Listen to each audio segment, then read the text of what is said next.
Proverbios capítulo 10. Hoy entramos en Proverbios capítulo 10. Así que les voy a pedir que vayan a la página 1009 y vamos a comenzar allí. Comenzamos una nueva serie de Proverbios, así que cuando lo tienen abierto, hablamos. ¿Tienen todos? ¿Lo encontraron? Sí. Bien. Estos proverbios no están hilvanados uno con otro como lo hemos venido viendo con el tema de la sabiduría, de necedad y todo eso. Así que los vamos a ir tomando uno por uno. Antes de entrar en la próxima sección de proverbios, vamos a cerrar lo que aprendimos anteriormente mientras acudíamos a la cena con sabiduría. Que solamente aquellos que por gracia de Dios escogimos la buena parte de escucharla, fue porque no escogimos nosotros a sabiduría, sino ella nos escogió a nosotros. ¿Estamos de acuerdo con eso? Para que pudiéramos escucharla. Nosotros no escuchamos a la sabiduría porque nosotros queríamos, sino que la sabiduría nos escogió a nosotros para que nosotros la escucháramos. Ninguno de nosotros, de los que estamos aquí hoy, escogimos estar aquí. Fue Dios el que nos escogió para que estuviéramos aquí. ¿Amén?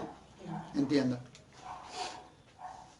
Para entender esto debemos ver la sabiduría como la verdadera iglesia de Cristo y la mujer libertina, presten atención a esto, y la mujer libertina que vimos en el capítulo 9, como todas las falsas religiones y sectas que alejan de Dios a la humanidad para confiar en sus propias obras. ¿Ven ustedes la diferencia? La iglesia de Cristo es la que tiene realmente la verdadera sabiduría, la sabiduría de Dios. Y esa mujer libertina es un tipo de todo el sistema, de todo este sistema religioso babilónico que está gobernando al mundo. Sabiduría es la iglesia de Dios en Cristo contra todo el sistema religioso babilónico mundial que se está conglomerando por medio del ecumenismo enfrentado a Dios. Todo este sistema religioso que estamos viviendo en el mundo está enfrentado a Dios, porque todo este sistema religioso está llevando a la gente al esfuerzo de la salvación por obras, ganarse el cielo por obras. Pero en Cristo nosotros no podemos hacer eso, precisamente de ninguna manera, porque nosotros hemos sido salvados por la fe para buenas obras. Eso hace la diferencia. La destrucción de todo este sistema religioso, la destrucción de todo este sistema religioso que el Papa Francisco está llevando a cabo, está relatado en Apocalipsis capítulo 17 y capítulo 18, donde habla de Babilonia, la gran ramera. No lo vamos a leer ahora porque no es el tema, pero allí en el capítulo 17 y el capítulo 18 habla de la gran ramera, Babilonia, que es todo el sistema, este sistema religioso que estamos viviendo, pero que hoy tiene la sede ya no en Babilonia, en aquella Babilonia del imperio babilónico, sino en Roma, en el Vaticano. Allí tiene su sede ahora esta gran ramera. Sabiduría y la mujer libertina son tipos de la verdadera iglesia y la iglesia falsa que lleva a la gente al infierno. Por eso nosotros vemos así en el final del capítulo 9, y sus huéspedes yacen en la profundidad del Seol. ¿Qué huéspedes? Los huéspedes de la mujer libertina. ¿Y quién es la mujer libertina? Es todo el sistema religioso libertino que estamos viviendo. Entendiendo esto, será más sencillo saber por qué razón necesitamos prestar debida atención a la palabra de Dios. Esto a modo de introducción. Entramos ahora al capítulo 10 de Proverbios. Teniendo en cuenta, siempre tengan en cuenta cuando lean todo lo que tiene que ver con el antiguo pacto o viejo pacto, que originalmente no había capítulos ni versículos. Por eso hay allí un pequeño título llamado colofón que nos indica una nueva sección llamada Proverbios de Salomón. 10.1, ¿lo ven? 10.1 dice Proverbios de Salomón. Eso a modo de colofón para entrar y saber que estamos en Proverbios de Salomón.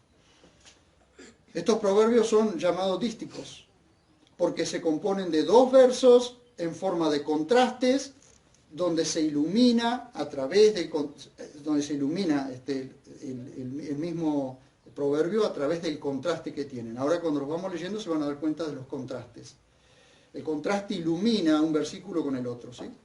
No podemos dividir en secciones como lo veníamos haciendo, porque son misceláneos, es decir, hay una mezcla, son misceláneos de Salomón, es decir, una mezcla de temas que no permite una división como pudiéramos hacer anteriormente, o como pudimos hacer anteriormente. Pero vamos a verlo uno, por separado. Aquí la palabra hebrea para proverbios, ustedes vuelven ahí a 10.1, dice proverbios. Esa palabra hebrea para proverbios es mishlah, que significa simil, que significa parábola o una máxima concisa. Veremos que cada proverbio tiene dos renglones y uno en contraste con el otro: el sabio y el necio, el prudente y el insensato, el rico y el pobre, el justo y el impío o malvado, el diligente y el negligente, la justicia y la impiedad, etc. El verso 1 del capítulo 10 demuestra este pequeño colofón o título, el verso 1 del capítulo 10 demuestra este pequeño colofón o título. ¿Ven ustedes? Proverbio de Salomón, y luego dice, el hijo, leen conmigo, que el hijo sabio alegra al padre, pero el hijo necio es tristeza de su madre. Ven ustedes, hay un contraste entre dos hijos, pero habla de los dos padres. Este proverbio, por eso es que es necesario leerlo correctamente. Este proverbio no está cuestionando cómo fueron criados estos hijos, sino está mostrando el contraste entre un hijo que tiene como modo de vida vivir sabiamente, sabiendo que el resultado de su comportamiento da alegría a su papá. En cambio, el hijo necio no le importa si entristece a su madre. Esto no significa que no entristezca también a su padre. Solo que el padre, en regla general, calla su tristeza y guarda silencio. Porque el padre y la madre son diferentes. Cuando comparamos este proverbio con otros, vemos que los dos se entristecen o se alegran. Ahora sí, para ver esto, vamos a Proverbios capítulo 15, verso 20.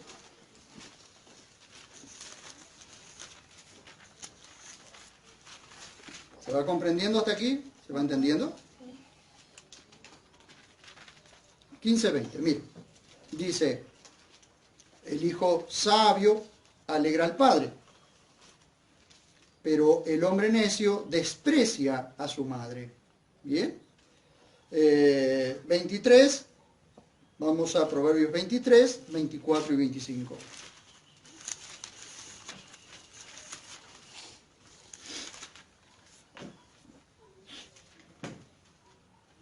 Dice, el padre del justo se alegrará en gran manera. El que engendra un hijo sabio se gozará con él. Alégrense tu padre y tu madre y regocíjese la que te concibió. ¿Ven ustedes? 30:17. Ahí nomás dando vuelta a la hojita. 30:17. Ojo que se burla del padre y desdeña la obediencia a la madre. Arránquenlo los cuervos del valle y devórenlo los buitres los hijos del buitre. ¿Ven ustedes? Qué sentencia, ¿no? Terrible sentencia. Palabras de Agur son estas, no son estos proverbios. Probablemente fueron compilados quizás por Salomón o quizás más adelante, pero esas palabras son de Agur. Bien, vuelvan al capítulo 10. Si vamos al principio mismo de la humanidad,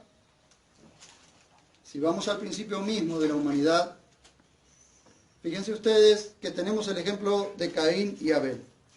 La diferencia entre los dos hijos en Génesis capítulo 4, verso 1 al 11. 4, 1 al 11. Tengan en cuenta que Salomón, ya lo vamos a ver,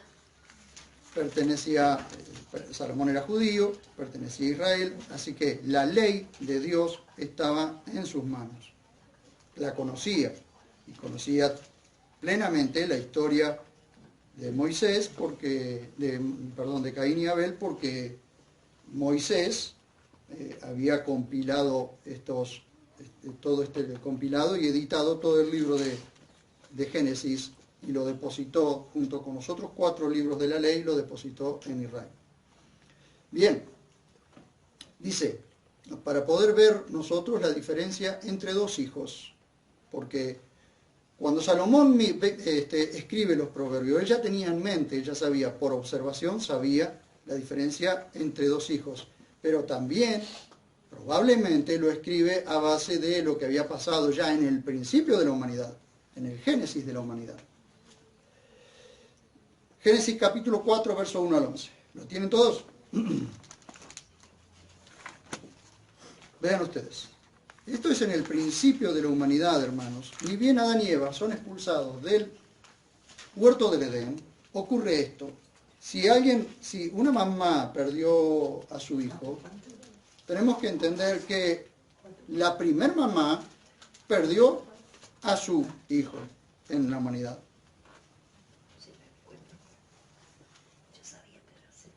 Conoció a Adán, a su mujer Jabá, y concibió y dio a luz a Caín. Y dijo, adquirí varón de parte de Elohim. Y volvió a dar a luz a su hermano Abel. Y Abel fue pastor de ovejas, y Caín fue labrador de la tierra. Tienen ustedes a 2 hermanos allí. Uno se dedicó a labrar la tierra, el otro se dedicó a criar ovejas, a criar animales, a pastorear. Esto es importantísimo poder comprenderlo, porque todo el tema después, hasta el asesinato, se desarrolla por causa de la diferencia que había en esto. Andando el tiempo, sucedió que Caín presentó como sacrificio a Adonai una porción del fruto del suelo. Y Abel presentó de los primerizos de su rebaño y de la grosura de ellos, y Elohim aceptó a Abel y a su ofrenda, pero no aceptó a Caín a su ofrenda. Cualquiera de nosotros puede decir, pero Dios es malo, ¿por qué aceptó la ofrenda de uno y no aceptó la ofrenda de otro? Bien, ahora lo vamos a ver. Y decayó su semblante. Y se enojó Caín en gran manera y decayó su semblante. Y dijo Adonai Elohim a Caín, ¿por qué te enoja esto? ¿Por qué está abatido tu semblante? Si ofrendaras correctamente, ¿no serías acepto? He aquí la ofrenda por el pecado aún está a la puerta anhelándote, y tú puedes beneficiarte de esto. Dios le está dando la oportunidad a Caín de corregir aquello deficiente. Es decir, él había presentado la ofrenda a la manera que se le ocurrió. Parecía muy buena ofrenda, pero era ofrenda de sus obras. Sin embargo, Caín no hizo ninguna obra, solamente cuidar las ovejas. Abel solamente cuidar las ovejas y presentar una ofrenda conforme a lo que Dios le agradaba. ¿Pero por qué? Vamos a ver. Dice el verso 8. Y decía Caín a su hermano Abel, salgamos al campo. Y sucedió que estando ellos en el campo, Caín se volvió contra su hermano Abel y lo asesinó. Y dijo Elohim a Caín, ¿dónde está tu hermano Abel? Y él respondió, no sé. ¿Acaso soy yo guardián de mi hermano? En realidad sí, ¿no? Pero él dijo, ¿qué hiciste? La voz de la sangre de tu hermano clama a mí desde la tierra. Y ahora eres maldito de esta tierra que abrió su boca para recibir de tu mano la sangre de tu hermano. Hasta ahí leemos. Hasta ahí. Abel fue sabio. ¿Por qué fue sabio? Porque aprendió de sus padres la clase de ofrenda que Dios aceptaba. Si ustedes van un poquitito antes, vamos a Génesis 3:20. Miren ustedes. Podemos leer 3:20 y 3:21. Cuando ellos pecan, cuando Adán y Eva pecan, o Adán y Java pecan, ellos se esconden, se hacen delantales con hojas de higuera, Dios los llama, da una sentencia, pero también da un anticipo del Evangelio, o el protoevangelio en 3:15. Y ahora es Dios el que le hace las túnicas, pero para hacerle las túnicas tiene que derramar sangre de animales inocentes, dice el 20. Y llamó a Adán el nombre de su mujer, Java, por cuanto ella llegaría a ser madre de todo viviente. Y Adonai Elohim hizo túnicas de pieles para Adán y su mujer y los vistió. Lo que tenemos nosotros que comprender aquí es que ellos ya estaban cubiertos, pero estaban cubiertos con hojas de higuera. Ellos ya se habían hecho sus vestiditos, sus taparrabos.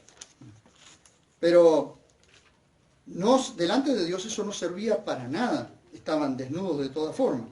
Entonces, ¿Dios qué hace? Para darle túnicas de pieles tiene que haber matado animales. Y para matar animales tiene que derramar sangre. Entonces, lo que Dios le estaba demostrando, que el pecado de ellos trajo las consecuencias de la muerte de un animal inocente o de animales inocentes. ¿Sí? Y esto de animales inocentes o de corderos inocentes es el anticipo, es un tipo de aquel que de aquel que habría de venir a morir en la cruz siendo inocente. Entonces, el derramamiento de la sangre era una muestra del precio del pecado de Adán y Eva. Y esto lo aprendió Caín. Caín lo aprendió de su padre. Ahora, ¿cómo puede ser que lo aprendió, Abel? Lo aprendió Abel, el menor, pero el mayor no hizo caso de esto. Porque fíjense ustedes que Abel presenta una ofrenda, dice, presentó como sacrificio a Adonai una porción del suelo, esto lo hizo Caín, y Abel presentó de los primerizos, es decir, de los mejores, de los más nuevos, de los corderos del rebaño, y lo presentó a Dios. ¿Cómo lo presentó a Dios? Esa ofrenda, ¿cómo la presentó a Dios? Derramando la sangre, porque allí ustedes observan, dice en el verso 4, y Abel presentó de los primerizos de su rebaño y de la grosura de ellos, es decir, de lo grueso, de la grasa para que sirve. Ustedes saben que la grasa sirve como combustión. Entonces, para presentar la grasa tuvo que habérsela sacado al animal. Y al sacársela al animal, fue degollado, la sangre fue escurrida sobre la tierra. Y así es como le presentó a Dios la ofrenda. Y esa ofrenda le agradó. Pero miren ustedes, este hijo necio presentó la ofrenda según como a él le parecía. Y no solo eso, sino que encima no quiso obedecer a Dios cuando Dios le estaba dando la oportunidad de presentar un cordero según como a Dios quería, no según como a él le parecía. Entonces el problema de este hijo es que él quería hacerlo a su manera y no a la manera que ya había aprendido que Dios le había dicho. Y se lo había mostrado al padre y a la madre, y les mostró al padre y a la madre que era necesario derramar sangre, porque allí en el libro de Romanos dice, sin sangre no hay remisión, o no hay remisión, es decir, el pecado no era quitado.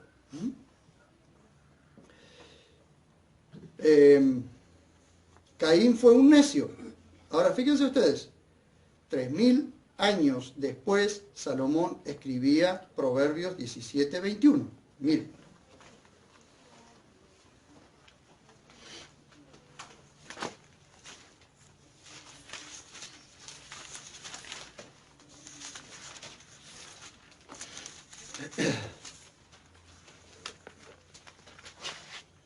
El que engendra a un hijo insensato para su propia tristeza lo engendra, y el padre de un necio no tendrá alegría.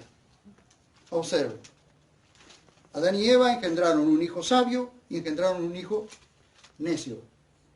Ese hijo necio asesinó al hijo sabio, pero la memoria del hijo sabio está registrada inclusive en el libro de Hebreos, la de Caín no. La memoria de Abel está registrada en el libro de Hebreos y la de Caín no.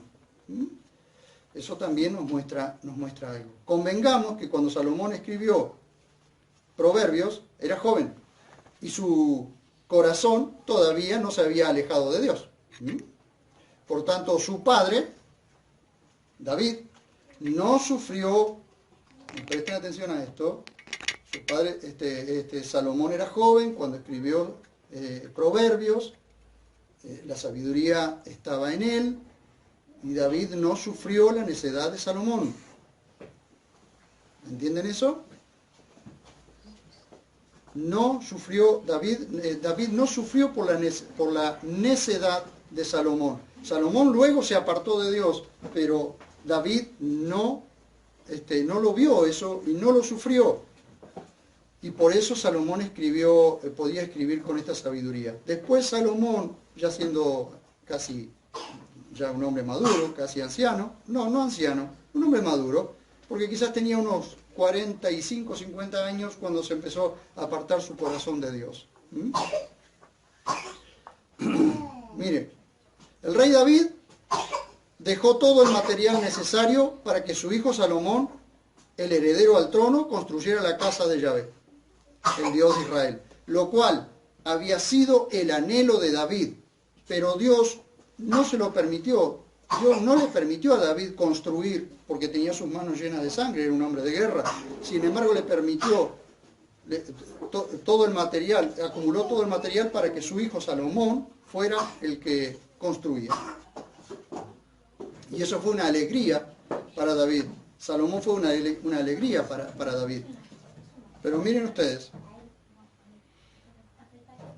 el heredero al trono, es decir, Salomón, el heredero al trono, construyera la casa para Yahvé, el Dios de Israel, lo cual había sido el anhelo de David, pero Dios no se lo permitió. Salomón fue alegría para su padre David hasta que murió. Gracias a Dios, porque Dios guardó a David, guardó el corazón de David y guardó a Salomón hasta que David murió. Entonces, Salomón no fue una amargura para David. Pero fíjense ustedes, sin embargo, David tuvo más hijos, entre ellos Amnón. Este abusó de su hermana, media hermana o hermanastra diríamos nosotros, pero el término hermanastro no es usado en hebreo, está usado el término hermana. Pero no todos los hijos alegraron su vida, es decir, la vida de David.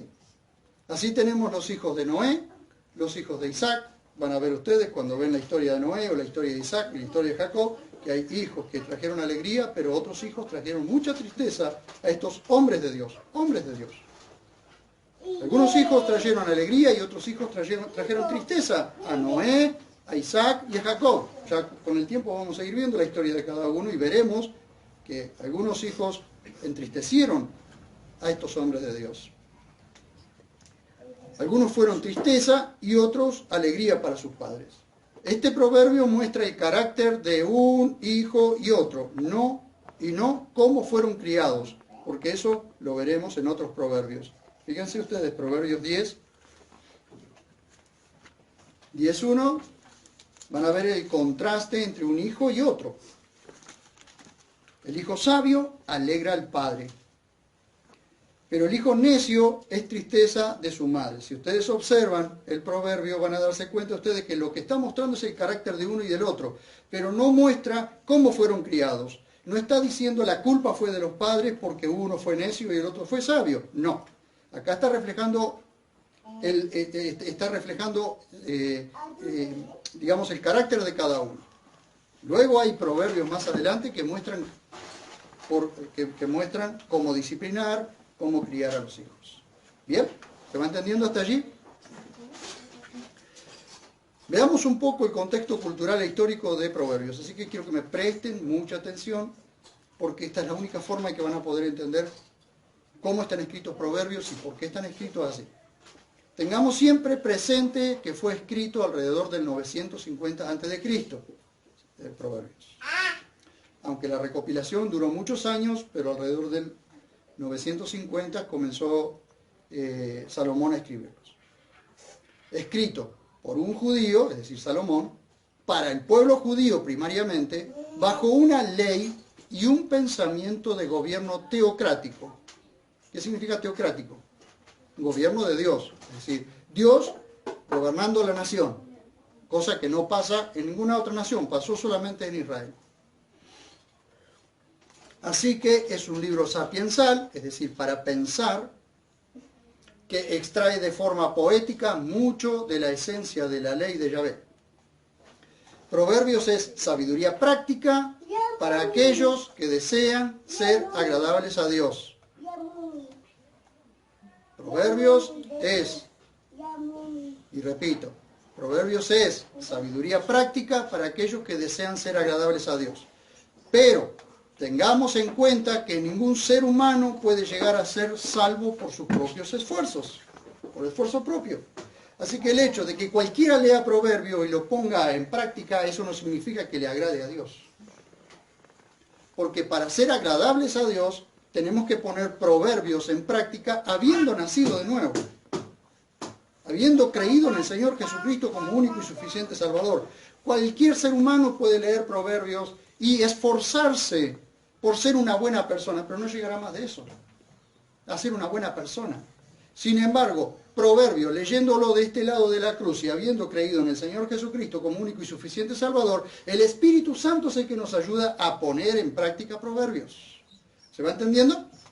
A ver, ¿me dicen amén? Amén. Pues si no sé si están durmiendo o qué. Proverbios era para Israel y dentro de sus límites. Escuchen esto. Proverbios era para Israel y dentro de sus límites. Cuando ustedes ven un mapa y ven en los límites del Israel, no el de ahora, sino el Israel antes de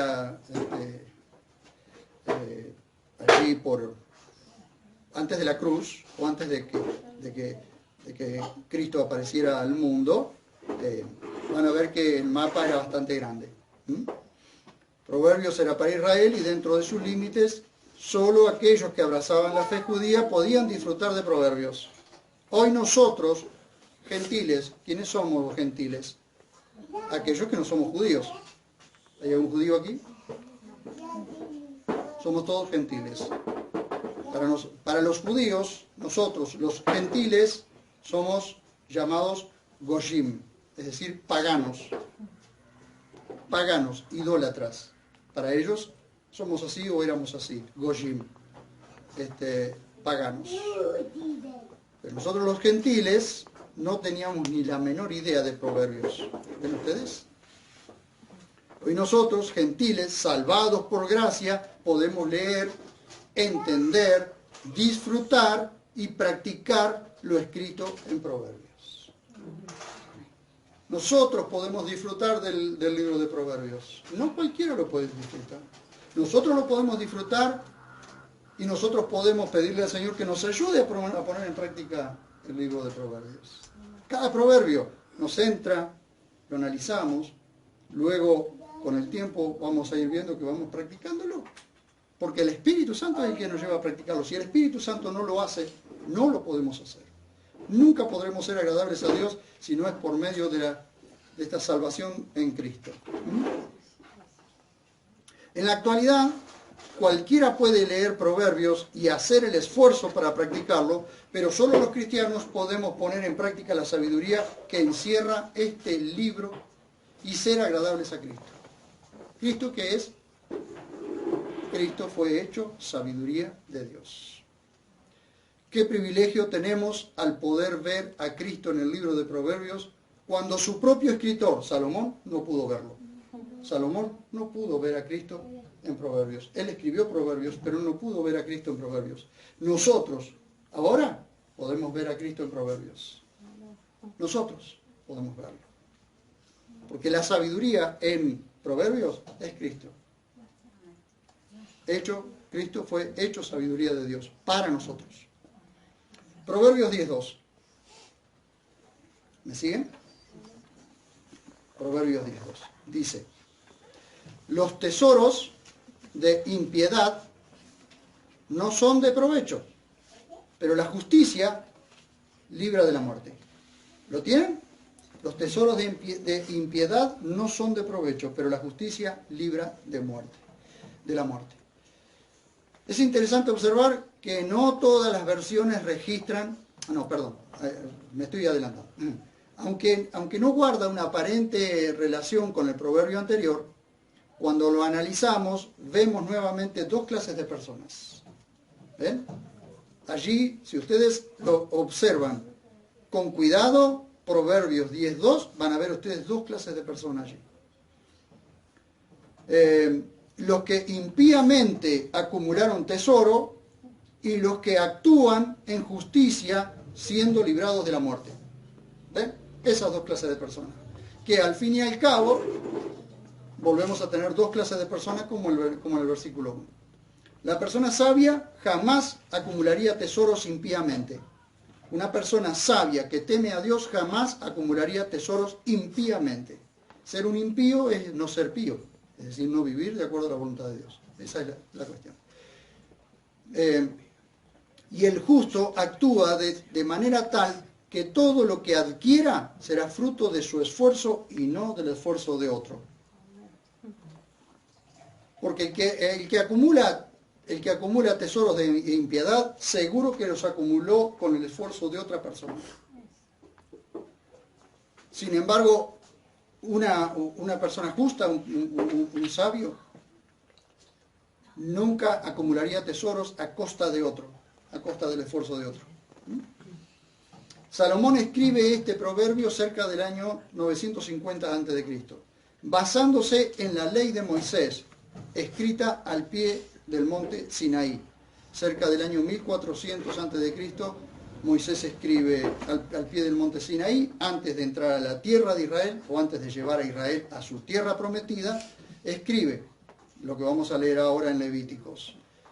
Y en el año 950, en forma de proverbios, Salomón transcribe lo que años antes había escrito Moisés. Miren ustedes lo que dice acerca de este Proverbio 10:2 en Levíticos 19, versos 35 y 36.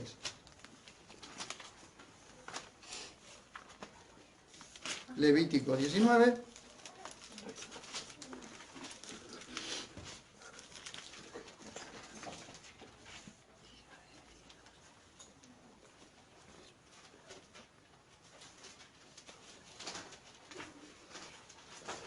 Miren ustedes cómo nos va llevando a poder comprender esto.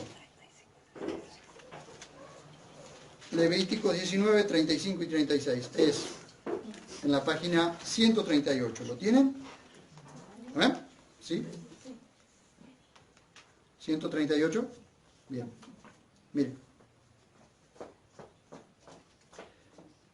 Dice en el verso 35. No haréis injusticia en el juicio, ni en la medida de longitud, ni en la de peso, ni en la de capacidad.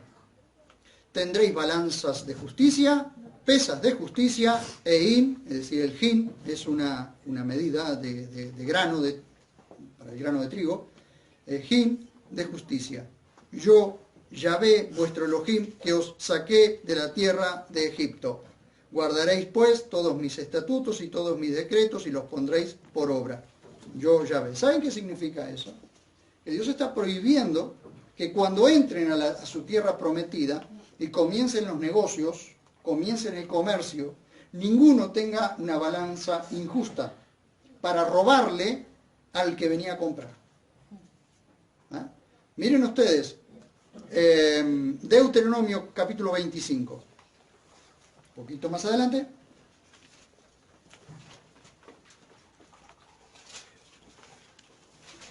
Deuteronomio capítulo 25.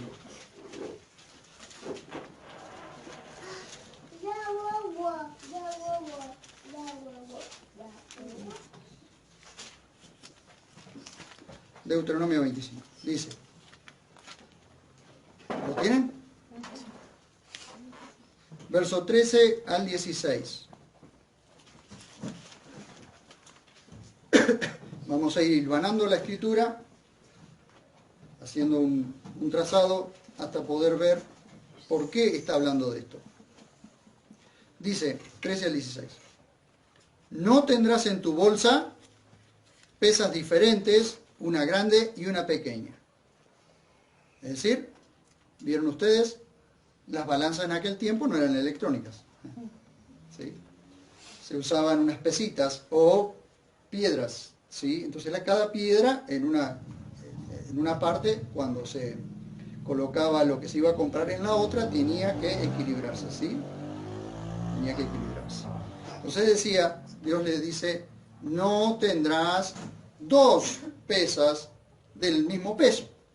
Tendrás una sola pesa del peso justo, del peso correcto.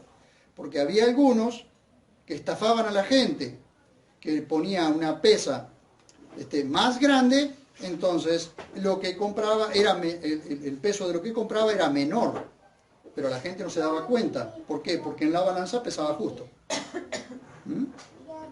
Por eso dice, no tendrás en tu bolsa pesas diferentes, una grande y otra pequeña. Esto Dios lo está advirtiendo antes de que entren a su tierra prometida y comiencen a comerciar. Nadie va a poder decir, Dios no me dijo nada.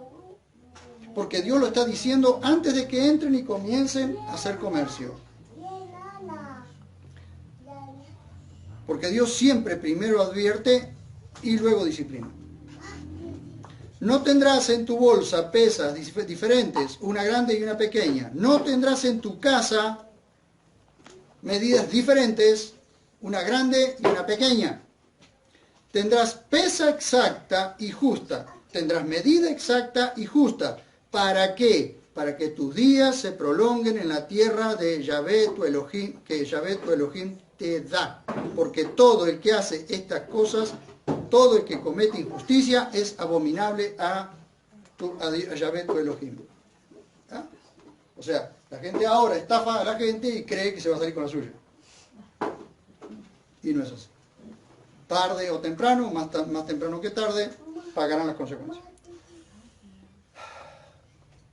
Basado en la misma ley de Dios, Salomón escribe este proverbio y otros. Vamos de nuevo a Proverbios y vamos ahora a Proverbios capítulo 16, 8, para ir cerrando la idea y entendiéndola.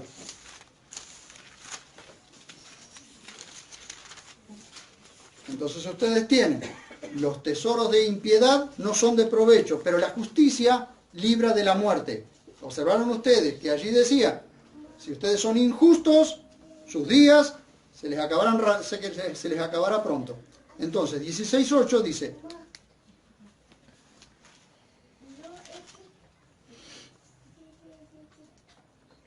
más vale poco con justicia que muchas ganancias injustas. 16.8. Vamos a Proverbios 16.11. Dice, peso y balanzas justas son de... Peso y balanzas justas son de Dios. Todas las pesas de la bolsa son obra suya. Fíjense ustedes lo que es justicia. Todo lo que proviene de justicia es de Dios. Todo lo que proviene de justicia es de Dios. Por eso es que Dios ha puesto la justicia en manos humanas, para que el hombre después sea sentenciado recompensado según la justicia que ha hecho cada hombre. Por eso nosotros tenemos una mayor responsabilidad como cristianos. ¿Por qué?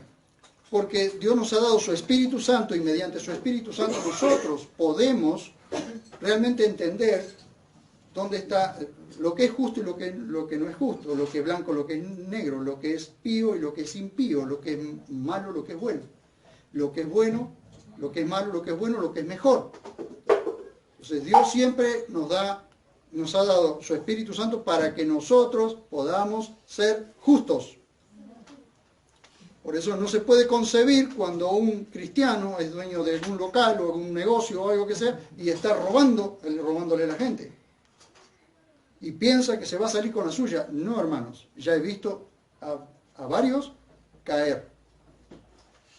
Porque a Dios no se lo puede engañar. El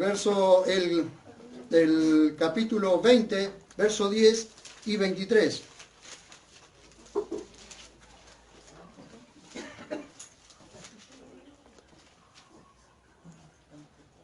¿Ustedes observaron lo que decía en el otro? 16:8 y 16:20.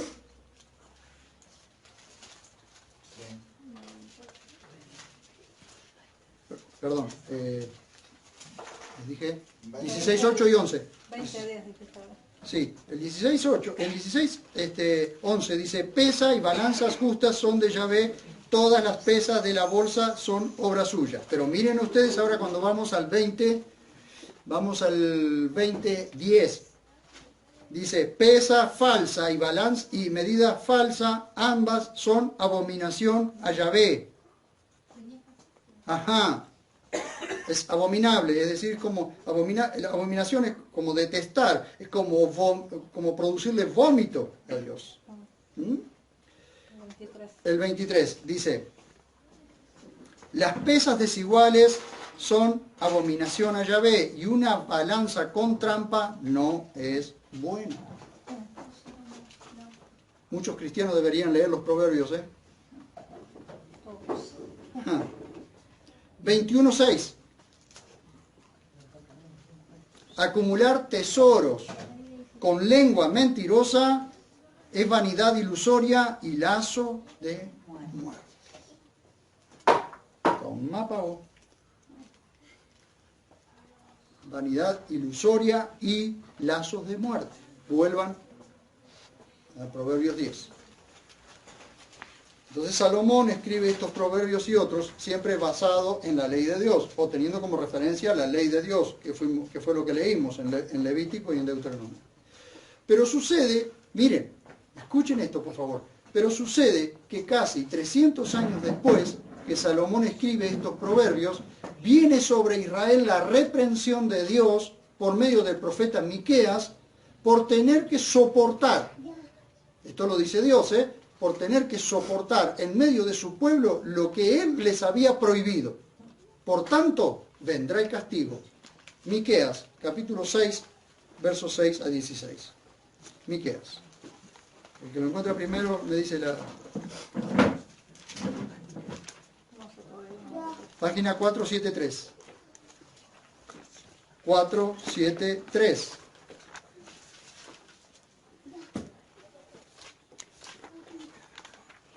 Página 473.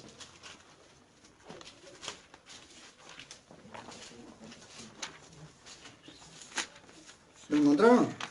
Sí. Miren, vamos a leer con atención. Complicado entenderlo. 473. 473. ¿Encontraron? Capítulo 6. De Miqueas. No de mi hijo, del profeta.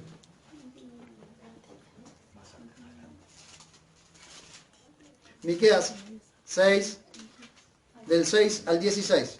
Leemos. Dice, ¿con qué me presentaré a Yahvé y me postraré ante el Elión? Esto es una pregunta que hace el profeta Miqueas, pero sabiendo cómo se va a presentar. 6 hasta el 16. Dice, me presentaré con holocaustos, con terneros añales, es decir, de un año. ¿Aceptará Yahvé millares de carneros o miríadas de arroyos de aceite? Es decir, todos estos holocaustos y esta cantidad de aceite como ofrenda, ¿sería agradable a Dios? Vamos a ver. ¿Daré mi primogénito por mi rebelión? Si ustedes van a los primeros libros, si ustedes van a Crónicas, por ejemplo, o a Reyes, hay un rey que puso los fundamentos de una ciudad sobre la muerte de su primogénito. ¿Daré mi primogénito por mi rebelión el fruto de mis entrañas por el pecado de mi alma? Oh hombre, o también, oh mujer. Él te ha dicho lo que es bueno, lo que Yahvé pide de ti, solamente hacer justicia, amar la misericordia y andarte con tiento, es decir, con circunspección, como quien está mirando para adentro constantemente y no para afuera, evaluándose, autoevaluándose, y andarte con tiento, con cuidado delante de Dios, como quien anda caminando en un campo minado, mirando bien dónde va a pisar, así, y andarte con tiento con tu Dios, con tu Elohim. Y acá viene la cuestión. Oh tribu, oye, le está hablando a la tribu de Judá. La voz de Yahvé clama a la ciudad. Es decir, ¿a qué ciudad? A la ciudad santa, a Jerusalén. Clama a la ciudad. Él salvará a los que temen su nombre, a quienes aún ha de congregar. Y acá viene la pregunta que el profeta Miqueas hace, movido por el Espíritu Santo, y fíjense lo que dice. ¿Aún hay tesoros injustos en casa del impío, con sus medidas exiguas, es decir, innecesarias e indignantes? ¿Podré ser puro con balanza inicua y con bolsa de pesas fraudulentas? Dios está indignado con esto que está pasando en Israel.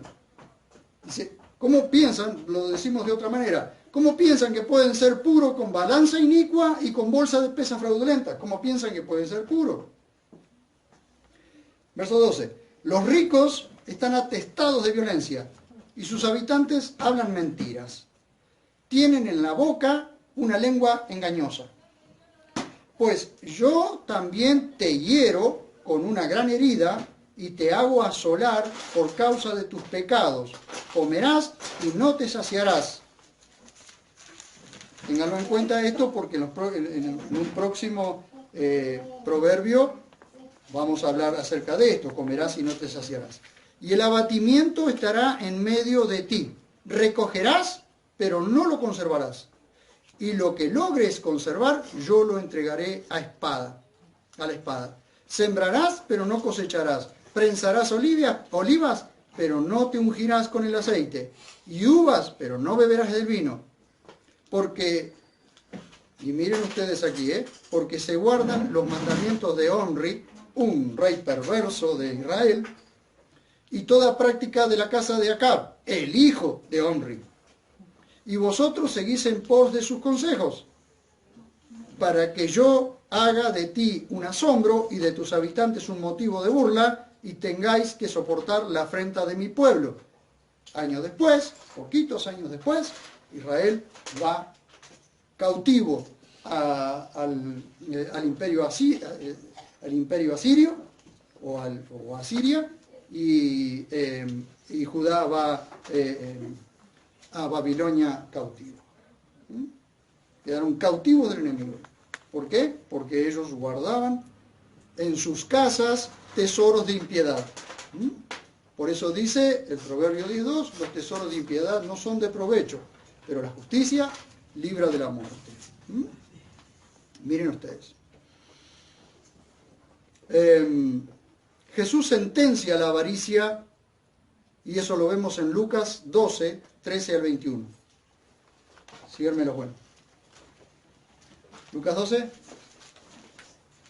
13 al 21.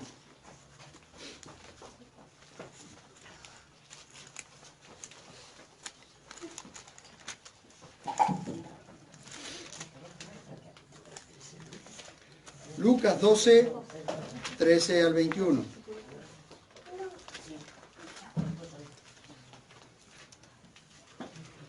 Está en la página 1183.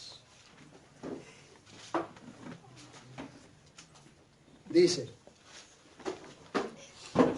le dijo uno de la multitud, maestro, di a mi hermano que parta conmigo la herencia. Él le dijo, hombre, ¿quién me nombró juez o partidor entre vosotros? Le dice Jesús, ¿no? Y le dijo, mira, guardaos de toda avaricia, porque aunque alguno tenga más que suficiente, Su vida no depende de las posesiones que tiene. Y les refirió una parábola, un proverbio, diciendo: la tierra de cierto hombre rico produjo buenas cosechas, y él razonaba dentro de sí, diciendo: ¿qué haré? Porque no tengo dónde recoger mis frutos. Fíjense ustedes el pensamiento de este hombre rico. No era para repartir ni para vender. Fíjense ustedes. Y dijo: esto haré, derribaré mis graneros y los edificaré más grandes, y allí almacenaré todos mis granos y mis bienes. Y diré a mi alma, habla consigo mismo, y diré a mi alma: alma, tienes muchos bienes almacenados para muchos años, reposa, come, bebe y diviértete. Pero le dijo Dios: necio, esta noche reclaman de ti tu alma, y lo que preparaste, ¿para quién será? Así, el que atesora para sí y no es rico, así es el que atesora para sí y no es rico para con Dios.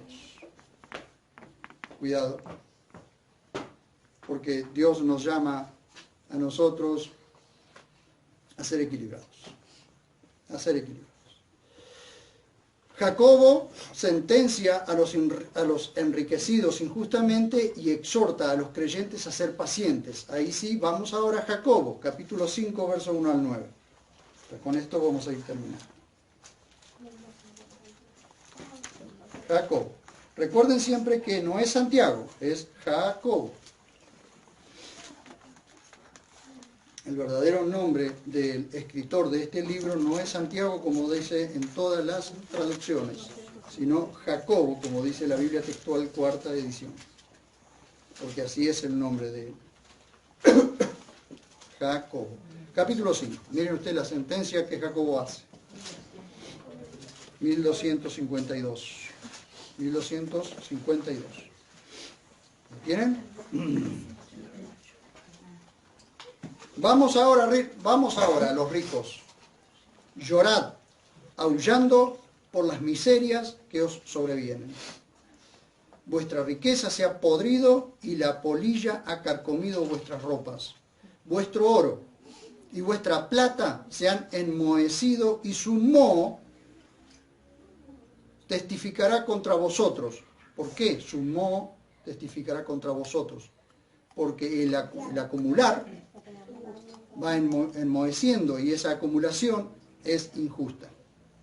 Dice: y su moho testificará contra vosotros y consumirá vuestras carnes como fuego. Habéis atesorado para los días del fin. He aquí el jornal retenido por vosotros de los obreros que segaron vuestras tierras está clamando.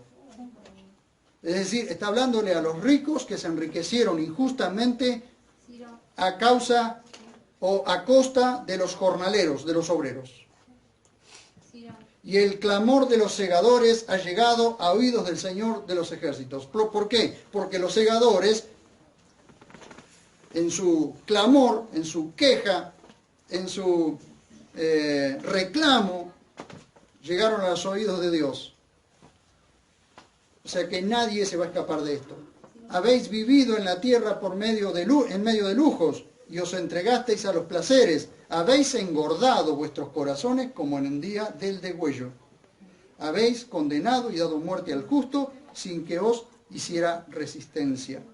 Por tanto, hermanos, ahora viene para nosotros, por tanto, hermanos, tened paciencia hasta la venida del Señor. Mirad cómo el labrador espera el precioso fruto de la tierra, perseverando en ello hasta que reciba la lluvia temprana y la tardía.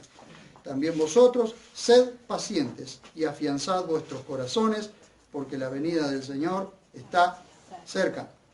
Hermanos, no os quejéis unos con otros, para que no seáis juzgados, y aquí el juez está de pie a las puertas. A cada uno le llegará su momento. Algunos para la recompensa, otros para la condenación. La lección que nos muestra es que Dios nos instruye sobre lo que es su voluntad. Si no hacemos caso, nos atenemos a las consecuencias. Dios Y escuchen esto, por favor. Dios primero instruye, luego advierte y por último disciplina. ¿Ven? Dice, pero la justicia libra de la muerte. Actuar objetiva y honestamente nos libra de la muerte, que en algunos casos es el resultado de la disciplina o de la disciplina de Dios. Dios disciplina, ¿cierto? Actúa objetiva y honestamente, actuar objetiva y honestamente nos libra de la muerte, que en algunos casos es el resultado de tantas advertencias que Dios le hace a un creyente que no se arrepiente. ¿Cuál? La muerte.